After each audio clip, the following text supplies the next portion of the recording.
आजकल वो चिप वाला एक सिस्टम आता है, मंत्र चलते रहते हैं, उसमें कई सारे मंत्र होते हैं ना, चला देते हैं, कभी गायत्री चला देते हैं, कभी महामृत्युंजय, और वो धीमे धीमे चलता रहता है, पूरे दिन घर में चलता है, बड़ा आनंद होता है उससे। और हम उसको बहुत धीमी आवाज में करके रखते हैं और हमें दिन भर में पता ही नहीं पड़ता कि वो चल रहा है। जब उसके करीब होते हैं तो पता पड़ता है कि हाँ वो चल रहा है, होता है। लेकिन जब रात होती है, जब सभी लोग अपने अपने रात्रि में बिस्तर के करीब चले जाते हैं, तब जहां वो लगा है और जो उसकी आवाज गूंज रही है, उस कक्ष में आप जाएंगे तो आपको वो जरूरत से ज्यादा तेज महसूस होगा। उसकी आवाज स्पष्ट आएगी और क्लियर आपको आवाज देगी। स्पीड इसकी सुबह भी वही थी, स्पीड इसकी शाम को भी वही है और स्पीड इसकी रात को भी वही है, जो वॉल्यूम है इसका। लेकिन क्या कारण है कि रात को ये तेज सुनाई दे रहा है, दिन में नहीं देता, सुबह नहीं देता? खटपट। सारे दिन जो हमारी खटपट चलती है, अर्थात जो जीवन जीने के लिए साधन है, घर के काम काज आदि इत्यादि, तो उसमें हम लगे रहते हैं। जब उसमें लगे रहते हैं तो उसकी ओर दिमाग चित्त नहीं जा पाता। आवाज में अंतर नहीं आया, हमारा दिमाग कहीं और लगा है। जो मन की खटपट मिटे सो झटपट दर्शन। ठीक इसी तरीके से जिस दिन जीव के मन की खटपट, मुझे ये होना, मुझे ये नहीं होना, इसने ऐसा क्यों बोल दिया, उसने ऐसा क्या कर दिया, मेरे पास ये नहीं है, उसके पास वो है, फलाना ढिमका, जिस दिन ये हिसाब किताब खत्म हो जाएगा, उस दिन इसी मन में तो बैठा है वो ठाकुर। ये जो चढ़ी है उसके ऊपर हमारे विषयों की चादर हमने ढांक रखा है, उसको वो दर्शन दे देगा। तो मन को वश में करने का एक ही साधन है, देखना इंद्रियों के न घोड़े भगे, इनमें हर पल ये संयम के कोड़े पड़े, अपने मन को सुमारग लगाते चलो, कृष्ण गोविंद गोपाल गाते।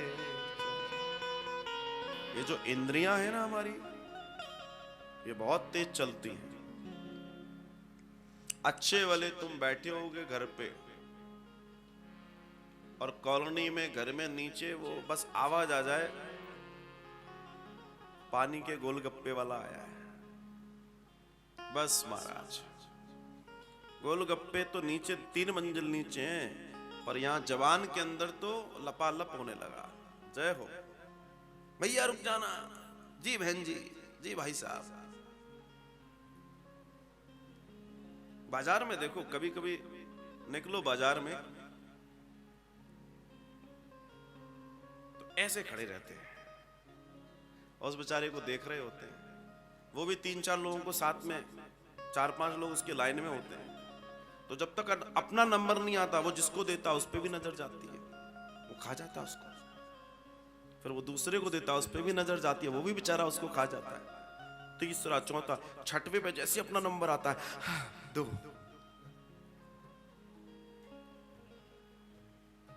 दुनिया की सबसे खतरनाक इंद्रिय है जीभ, सबसे खतरनाक इंद्रिय है ये जीभ।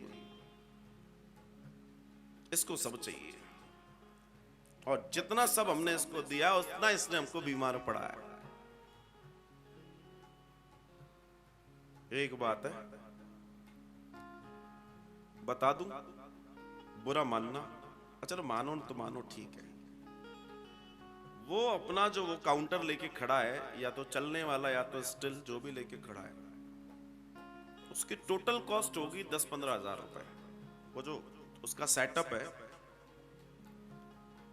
और अच्छी अच्छी 50-50 लाख की गाड़ियां, 1-1 करोड़ की गाड़ियां, 10-10 लाख की गाड़ियां आके रुकती है और हाथ फैला के खड़ी रहती हैं, दो ना। वारी जीभ, वारी जीभ, क्या तेरा जलवा है, क्या जलवा है जीभ का। इस अच्छे अच्छों को हाथ पसरवा देती है, ये जीव। मैं तो इस बार जब लॉकडाउन हुआ तो सोशल मीडिया पे ज्यादा कुछ नहीं दिखता था, रेसिपी दिखाई देती थी, ये बनाया मैं सोच रहा था ऐसा ना हो कि लॉकडाउन खुलते से हलवाई लोग और रेस्टोरेंट वाले हड़ताल कर दें, बोला बैन लगाओ घर में सब बनाने को, हम लोग भूखे मर जाएंगे, हमारे यहाँ कौन आएगा। जिसको देखो प्रैक्टिकल घर में चल रहा है। जीव वैसे कोई कह दे तो कोई नहीं, अच्छी बात है, गुड। इस बहाने काम करने का तो बनाने का सिलसिला तो शुरू हुआ घर में। अब समझदार श्रीमान जी अगर होंगे तो कहेंगे कहां जा रही हो, बाहर से नहीं, तुम्हें आता था बनाना, तुमने बनाया था, बनाओ। क्यों पैसे खर्च कराते हो, बनाओ, बहुत अच्छा बनाता। लो फंस गए। देखना इंद्रियों के न घोड़े भगे, इनमें हर पल ये संयम के कोड़े पड़े। अपने मन को सुमार्ग लगाते चलो, कृष्ण गोविंद गोपाल गाते चलो। भगवान का नाम लेते रहो। अगर भगवान का सुमिरन आपके साथ है तो पाप कर्म जब सामने आएंगे, तमाम कामनाएं अपने अपने रूप में सामने खड़ी होंगी, उस सब के बावजूद भी इतनी बड़ी कृपा होगी कि आपके साथ जो भगवान का नाम है वो आपको साध लेगा, वो आपके जीवन को थाम लेगा। बहुत सुंदर चर्चा है ये श्री कपिल देव भगवान की और माता देवहूति की। भगवान कह रहे हैं कि मां, जिनका मन विषयों में फंसा हुआ है, जिनका मन विषयों में फंसा हुआ है उन्हें मैं मुक्त नहीं कर सकता, और जिनका मन विषयों में नहीं फंसा वो सर्वमुक्त है, वो सर्वमुक्त है। और खेल पूरा मन का है, और मन ही कर्मों का कारक है, मन ही बंधन कारक है, और मन ही मुक्ति का प्रदाता है।